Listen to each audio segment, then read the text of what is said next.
Alright, hi year 11s, this is Mr. Lim here again, and this is our second video on intermolecular forces about polar bonds. Let's get started. Alright, so these are the things that we're going to be learning about. We're going to be working out whether a bond is polar or non-polar, right?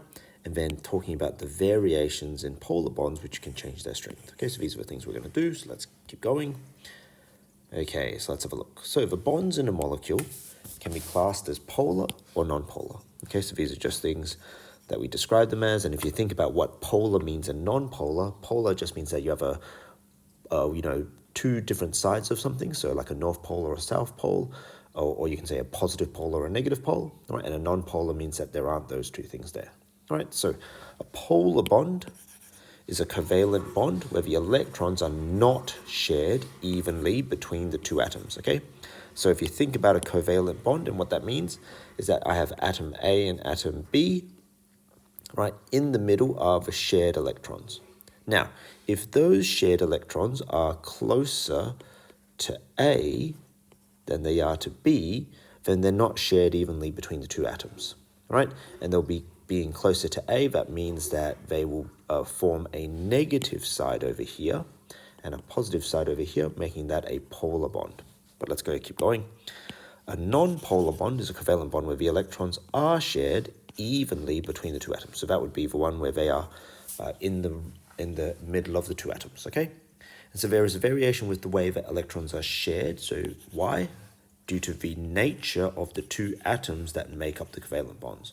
So what is it about A and B that makes these electrons go either on one side or on the middle? Okay, so it's about the nature of the two atoms. Let's keep going. Okay, so let's talk about the non-polar bonds first. That was blue, if my memory serves me. All right, so if the two atoms that make up the covalent bond are identical, then they will have the same, and this is the characteristic that we have to talk about, electronegativity. Okay, so what is electronegativity? Is the trend across the periodic table which estimates the amount of strength atoms have to pull on covalently bonded electrons to each other.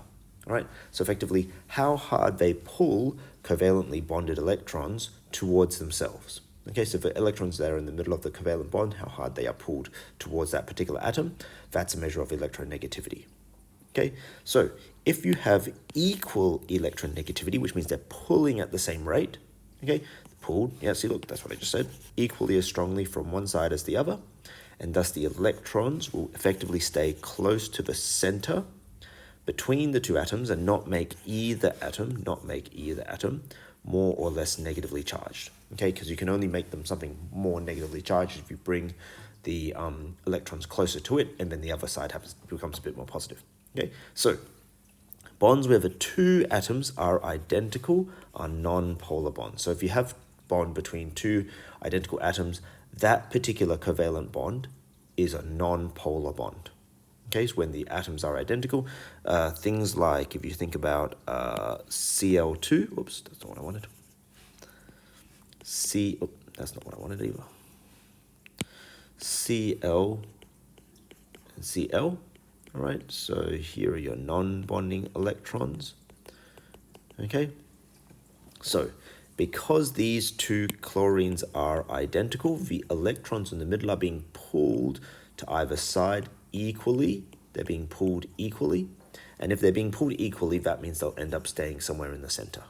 Okay, another example might be ethane, right, where the bonds between the two carbons, this bond here, which is made up of two electrons, okay, they are evenly pulled because the two carbons are identical to each other. So that bond in the middle is a non-polar bond, right, because they're being evenly pulled. Right, next, polar bonds then. So it makes sense that if it's not identical, right, so if the two atoms that make up the covalent bond are non-identical, then the one with the stronger electronegativity, and thus the electrons will effectively spend more. That doesn't make sense, that sentence, right? than the one with the stronger electronegativity, comma, and thus the electrons will effectively spend the majority of their time. That doesn't make sense, but yeah, you get the idea. The electrons will spend the majority of their time closer to the element with the higher electronegativity.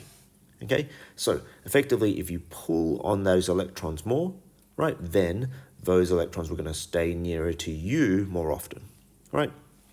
This will make the elements with the higher electronegativity slightly more negative than the other, and then the bond is a polar bond with a positive and a negative end. Okay, so examples might be HCl. Okay, so the Cl is much more electronegative. So if I was to draw that properly to make that easier to see, I'm going to spread this out a bit, right? Okay, so instead of them being in the center of the H and the Cl, these ones here are likely to be closer to the Cl. Whoops, that's not what I wanted. Right, they're likely to be closer to the Cl than to the hydrogen, right? And so therefore, the one which pulls it closer makes it more negative, which is the chlorine, and the more positive is the hydrogen. Okay, this symbol here is a lowercase delta. So you've seen the uppercase delta for Greek letters as the triangle, so you've seen that in delta H, right?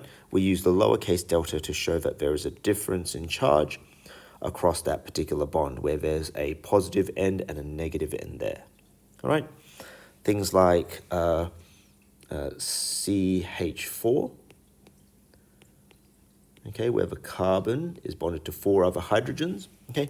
The carbon is more electronegative, and they'll pull every electron close to it compared to all of the hydrogens which are less electronegative than it, and we'll have the positives on all ends there, right? Or another example of water. Remember, we can now draw water in its bent shape because we kind of know how water is going to go. Remember, these electrons are repelling each other. The valence shell electron pairs are repelling each other, so therefore they're going to make that shape there. But the oxygen is going to pull those electrons closer towards it, okay, making this side more negative and these sides more positive. Okay, so if they're non-identical, they're going to be a polar bond, and the one that is more electronegative, which is effectively the one closer to the top right, not including the noble gases, right, is going to be the one which is going to be the negative side of that polar bond. All right, let's move on. Okay, so variation in the polar bonds. Okay, so variations. The greater the difference in electronegativity, the greater the polarity of the bond. And that makes sense, right? Like if you've got a very electronegative versus a not so electronegative, or two reasonably high electronegatives, right? Then those polarities of those bonds are going to be very different. Okay, so if an extremely electronegative element like NO or F bond with a hydrogen, then the electronegative element pulls the shared pair of electrons very strongly and leave the hydrogen almost as a very positive proton, or effectively a very positive part of that molecule. Okay, this is an extremely strong polar bond. So these are the examples of things like water, where this is going to be the negative end of those two bonds, but this is going to be pulling on that so much, we're going to give that a double plus. Okay, because those electrons are being pulled really close to the oxygen. Okay, and they're nowhere near the hydrogen, so they get a double plus there. All right, something like if I was to say OCl2, right, which can also exist. Okay, whilst this one here is more electronegative than the chlorine, it's not going to form a very big difference because chlorine in itself is quite electronegative, and so therefore it's not going to really be that positive. Okay, but the hydrogens there are going to be, the hydrogens in the water are going to be very, very, very positive. Okay, so it's an extremely strong polar bond, and we'll go to those ones later on. Okay, and so let's go through some examples. Okay, so HF. Okay, right, let's go move these over a bit so that we can see. Okay, normally you would draw it like that, but we know that the F pulls it a lot more, and so this is going to be the negative side, and this is going to be the positive side of the molecule, because it's kind of like a molecule. there, right? But remember, the hydrogen is being pulled by a very electronegative, which means that this is going to be a double positive there, okay? Same with the NH3, okay? So if you're looking at this one here, all of those electrons are going to be pulled towards the nitrogen more because it's quite electronegative, okay? Remembering that this is how many regions of negative space? 1, 2, 3, 4, with one non-bonding pair, meaning that this is what shape? Hopefully you said pyramidal, okay? So the idea is that once this is pyramidal shape, this is the negative end, and then these are the very positive ends. And they're double positives because the nitrogen is very electronegative. Oops. Okay. CH4 we already did before, but we can have a look again. Okay. So this is tetrahedral. Okay. It's going to have all the positive ends here and all the negative in the center. Does it get a double positive? No, because the carbon is not that electronegative. And then the oxygen, okay, they make a double bond between them. Okay, double bond between them, remembering that because these two atoms are identical, this is going to be a non-polar bond, so it's not going to have a positive or a negative end in that bond. Okay, and that's it. Adios.